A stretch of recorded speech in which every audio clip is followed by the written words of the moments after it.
Have you ever wondered how playing cards are made? Let's take a peek behind the scenes to explore the fascinating process that brings these beloved games to life in factories using specialized machines.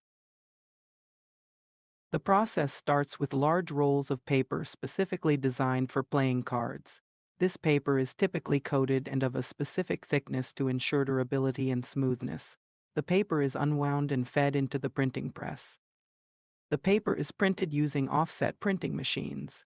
These machines can print on both sides of the paper simultaneously, allowing for the front and back designs of the cards to be printed in one pass. The ink used is typically a special type that ensures the cards are easy to shuffle and resistant to smudging. After printing, the large sheets of paper are cut into smaller sheets, each containing a specific number of cards.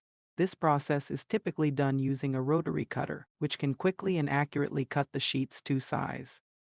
Once the sheets are cut, the individual cards are trimmed to their final size. This is usually done using a die cutting machine, which can cut multiple cards at once.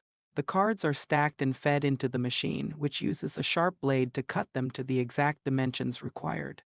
Finally, the cards are packaged into decks. This can be done manually or using automated packaging machines. The decks are then boxed and prepared for shipping.